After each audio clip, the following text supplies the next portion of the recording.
अस्सलाम वालेकुम viewers, welcome back to the channel. मैं हूं आपका होस्ट तलहा आबिद और आज हम आपको बताएंगे कुछ डॉक्यूमेंटेशन के हवाले से, जिसमें आपको मैं बताऊंगा कि लैंड रियल एस्टेट परचेज करते हुए या बेचते हुए आपको किन डॉक्यूमेंट्स की ज़रूरत पड़ती है। ठीक है, उसमें से पहला डॉक्यूमेंट आ जाता है फ़र्द का। ठीक है, फ़र्द एक ऐसी चीज़ है जो एक आपको प्रूफ देती है कि ये लैंड किसकी ऑनरशिप में है और कौन इसका मालिक है, किसके पास इसकी पोजेशन है। ठीक है, उसके अंदर फिर फर्दर डिटेल्स होती हैं कि लैंड का एक तो ऑनरशिप की डिटेल्स, ठीक है, उसका नाम, पता और बाकी चीज़ें आती हैं। दूसरे नंबर पे लैंड आपकी कहाँ पर लोकेट कर रही है उसकी डिटेल्स आती हैं, उसकी बाउंड्री की डिटेल्स आती हैं, जिसके अंदर आपको पता चलता है कि किस खसरा नंबर के अंदर ये लैंड जो है वो एग्जैक्टली लोकेट कर रही है। और उसमें फिर आपको जो है वो अक्सर टैक्सेस जो करंट चल रहे होते हैं लैंड के ऊपर या रियल एस्टेट के, उन टैक्सेस के हवाले से भी आपको कुछ चीज़ों का पता चलता है।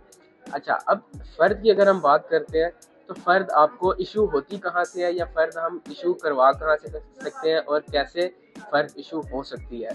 फ़र्द जो है वो बेसिकली पटवार खाने से इशू होती है, जहाँ पर एक गवर्नमेंट के कुछ एम्प्लॉयज़ हैं जो जिनको पटवारी कहा जाता है और वो तहसील में बैठते हैं। ठीक है, या रेवेन्यू डिपार्टमेंट्स के अंदर जो है वो बैठते हैं और हर तहसील का एक अलग एक जोन होता है जिसके अंदर जो एरिया डेडिकेट किया जाता है कि यहाँ पर ये तहसील या तहसील का जो पटवारी है वो वहाँ पर बैठेगा।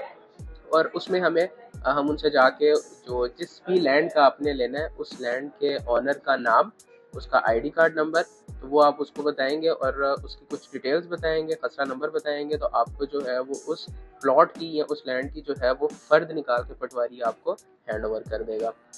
इस फ़र्द को हम फर्दर डिफरेंट लोकेशंस या डिफरेंट चीज़ जगहों पर भी यूज़ करते हैं। जैसे मिसाल के तौर पर अगर कोई इनहेरिटेंस वाली लैंड है तो उसमें जब आपने उसको सेल करना है तो उसके लिए फ़र्द निकालना ज़रूरी है। ठीक है, उसमें पता चल जाता है कि आपके जो इनहेरिटेंस की लैंड है वो कितने लोगों में डिवाइड होगी। ठीक है, और उसके अलावा फिर अगर आपने कहीं बैंक वगैरह से लोन लेना है या किसी ऐसी जगह से लोन लेना है तो वहाँ पर भी आपको फ़र्द जो है वो दिखानी पड़ती है, जिसमें आपको एक वेरिफिकेशन होती है कि आप लीगल ट्रांजैक्शन जो है वो कर सकते हैं।